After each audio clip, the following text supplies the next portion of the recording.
Hello everybody, welcome to this video where we'll discuss the connections between the limits in calculus and the graphical features of a function. Specifically, I want you to be able to locate and justify the existence of a vertical and horizontal asymptote using a limit. Now I've also included here an additional graphical feature called the removable discontinuity, also known as a hole. There's a hole in my graph. Anyway, we've associated that before in previous videos with the indeterminate form 0 over 0, but it's important to know that that only applies if we're dealing with a rational function, that is a polynomial over a polynomial. As soon as you start throwing in absolute values or square roots or anything else like that in there, then 0 over 0 does not always guarantee the existence of a hole. We're going to focus most of this video on the vertical and horizontal asymptotes, particularly on the calculus conditions that cause those to occur. You've probably learned about vertical and horizontal asymptotes in your pre-calculus class, or Algebra 2, or even before that. However, it takes calculus to actually define what makes a vertical or horizontal asymptote. Okay, let's look at the conditions where a vertical asymptote occurs.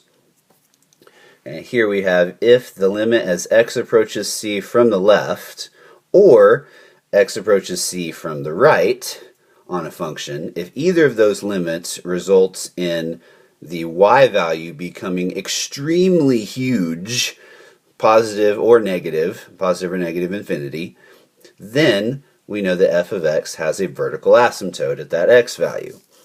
Okay? In other words, as x approaches a specific number, y is approaching positive or negative infinity. It's going off the charts.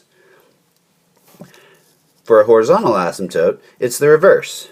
Here we have limits as x approaches infinity or x approaches negative infinity. And the output, the y value, as x becomes extremely large, or extremely large in the negative direction, then y is approaching just this single number. It's getting closer and closer and closer to this number L, but never necessarily actually reaching it. Okay? So that creates the horizontal asymptote. A few other notes before we go on to an example. Okay, for a vertical asymptote, even though we say it equals infinity, this limit still is considered not to exist because infinity is not a number. That's a technicality. A horizontal asymptote, and a very important principle, is the fact that when x becomes extremely large, only the fastest growing terms of the function are going to matter. More on that in a moment.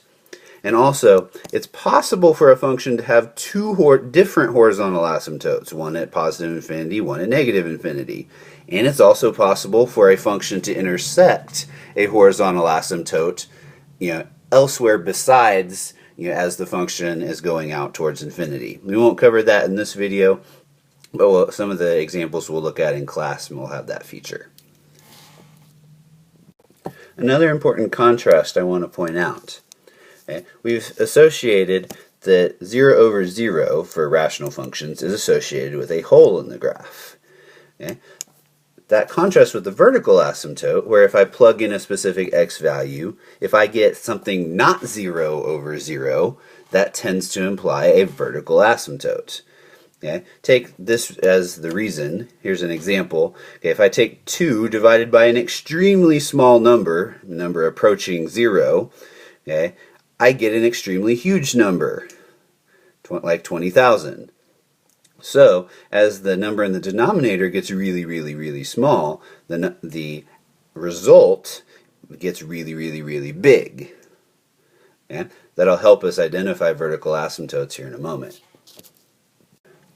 Let's look at this first example. Here we're going to be looking to identify where the vertical asymptotes of the function are, and it's also asking us to justify our answer. And if I haven't done this in class before this point, I like to use hashtags to identify the main idea of the problem, or what the question is asking for, so that way I know I've covered all my bases at the end. Because it's asking me to justify my answer, that means I'm going to need to conclude with because such and such and such. Okay, that's why the vertical asymptote is there. And knowing that I'm looking for a vertical asymptote, I want to know an x value that, if I plug it in, would create a situation of not 0 over 0. Alright? Also, we're going to assume that these questions here are non-calculator questions. If I gave you a graph of this, well, that'd be really easy. You could tell what the vertical asymptote was. But we need to be able to do that without a calculator as well. Whenever you're looking for vertical asymptotes, it's very helpful to factor first. So, take a moment and pause the video and factor the numerator and the denominator, and then come back and we'll see how you did.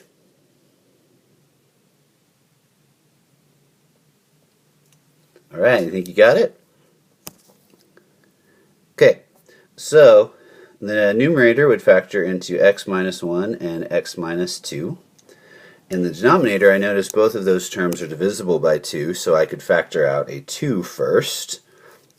Then that's a difference of squares, x squared minus 4, so that would factor into x plus 2 and x minus 2. Alright, so now we've got it factored. I need to look for my vertical asymptote. So I want to know what x value, if I plugged it into that function, would create a situation where the numerator is not 0 but the denominator is 0. What do you think?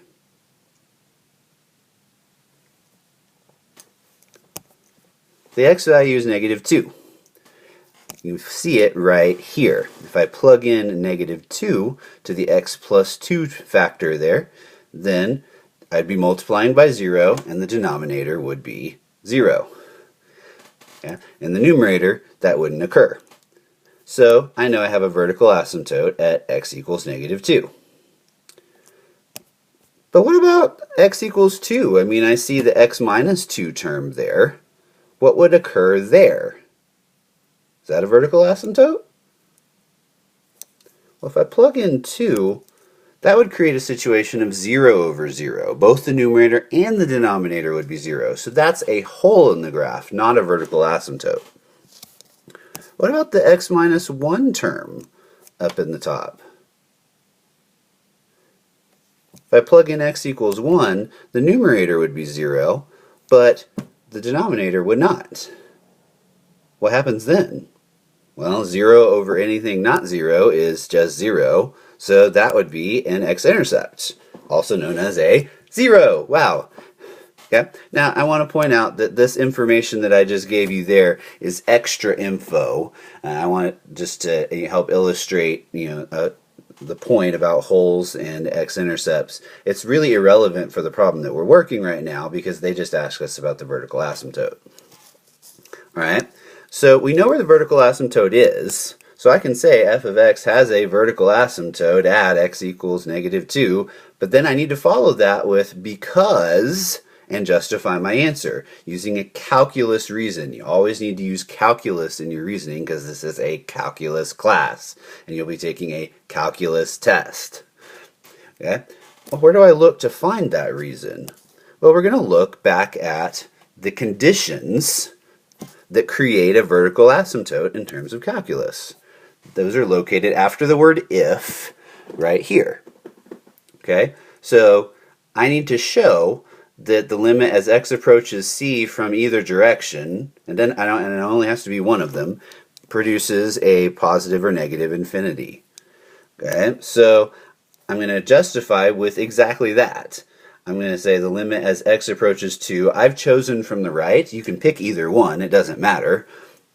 If either is the case, then we have a vertical asymptote. And so we need to evaluate what that limit is. But wait, is it positive infinity or negative infinity as x approaches negative 2 from the right? What's happening to y?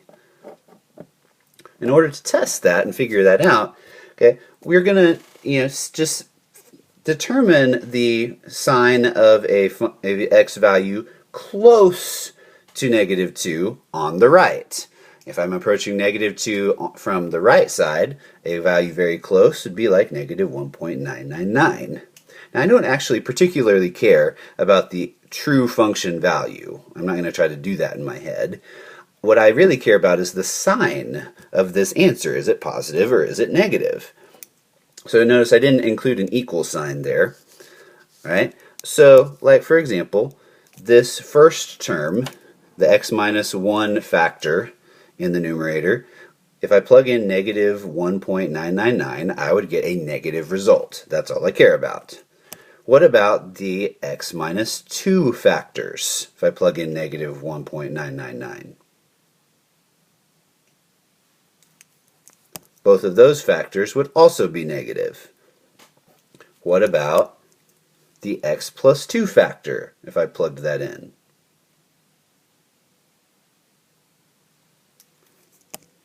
That factor would come out positive. Now then, I can determine, oh, and I should point out, that's going to be a very small positive number. That's what's going to make the overall result be huge, because I'm dividing by a very small number. So, based on these signs, I know that my result is going to be a positive number, negative times negative is positive, divided by a very small negative number. Positive times negative is negative. Okay, and then positive divided by very small negative would be a very large negative number, since I'm dividing by something very small. Okay, so because y is becoming a very large negative number, I know that this limit is equal to negative infinity. Y is becoming an extremely large negative number. Now that may seem like a lot of steps, like I threw a lot of stuff at you, but and that was also because I was giving you a lot of extra information and reasoning. But the basic essence of it is simple. First, we factored the function. Then I looked for what term in the function would reveal an x value that creates a situation of not 0 over 0. Then I look at a number very close to that x value and determine whether that limit is equal to positive infinity or negative infinity. And that's it. Alright, so let's also take a look at a graph of this function. Okay, just to verify our results, just to prove that we were right. We see indeed we do have a vertical asymptote at x equals negative 2. And we also can see that we were correct. As x approaches negative 2 from the right, then the y value is approaching negative infinity, going off the charts downward. We can also see the existence of the hole at x equals 2. And I can also see, oh, well, I shouldn't say hole, I should say removable discontinuity. Oops, my bad. I can also see the x minus 1 factor creating the x-intercept, or the 0 on the function. In this second example, we're going to be looking for horizontal asymptotes, and still to justify our answer.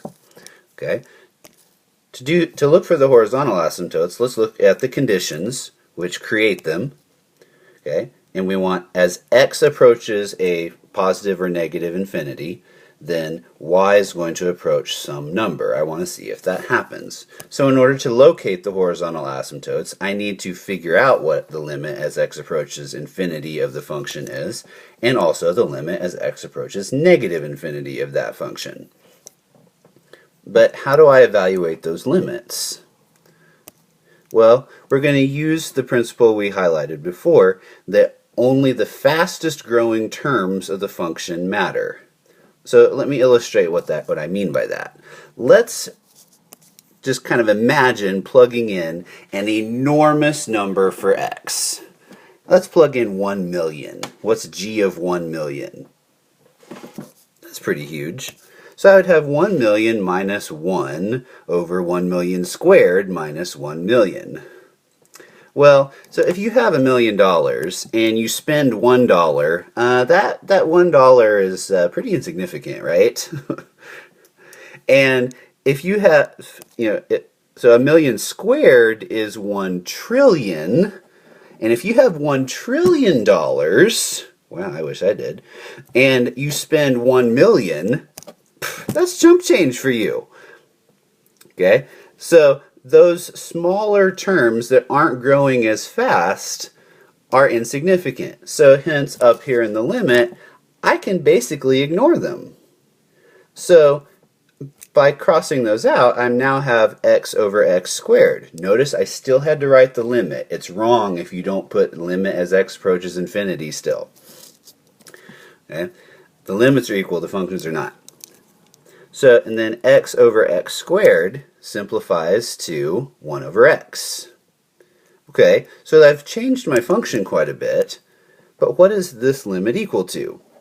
Well, now I just can imagine what's happening as x becomes an extremely huge number. So, like, take, a billion. If x is becoming really large, if I have 1 over 1 billion, what is that getting really, really, really close to? That's basically 0. So this limit as x approaches infinity is 0. What about as x approaches negative infinity? I have to look at that too. But if x is becoming an extremely large negative number, those same terms are insignificant. Only the fastest growing terms matter. If I plug in a very large negative number for x, like 1 over negative 1 billion, what's that getting really close to? Still getting really close to 0. Now in this case, both of these limits came out to the same value as they usually do for rational functions. It is possible, however, that the fastest growing terms might be different when x is approaching negative infinity compared to when x is approaching positive infinity, particularly if you've got exponential functions in there somewhere.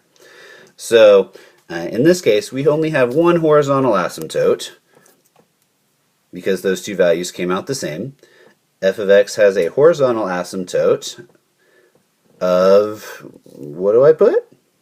Oh, well, down in the definition down here, we say y equals L. L is the number we got. Y is getting very close to 0.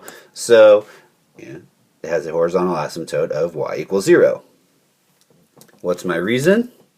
Got to give some kind of calculus reason. Well, that's the limit I just found. Okay? The conditions are the limit. So I back up the fact that I have a horizontal asymptote using either one of the limits is fine. Limit as x approaches infinity of my function g of x is 0. Again, let's look at the key steps that were here. Even though I did a lot of extra explaining, we first had to evaluate the two limits, and we did that by eliminating or ignoring the insignificant terms. Then we imagined plugging in an extremely huge number for x to figure out what y was approaching, and then we just had to summarize our answer. If we look at a graph, then we can see here that as x becomes an extremely large number, goes off the charts to the right, it's getting pretty darn close to 0. And likewise, as x goes off the charts to the left, then it's getting pretty darn close to 0. So there's my horizontal asymptote, y equals 0. If I stretch out the window a lot farther and go all the way out to even just 100, not even very far, you can see that it's basically, once you get out towards 100, you can't even tell the two graphs apart hardly. Okay, they're almost indistinguishable. So that shows us even more clearly that y is approaching 0 the bigger and bigger x gets. Alright, well that's about it. I know that's a lot of information, but you'll have some time in class where you can ask questions. Alright, I'll see you guys later.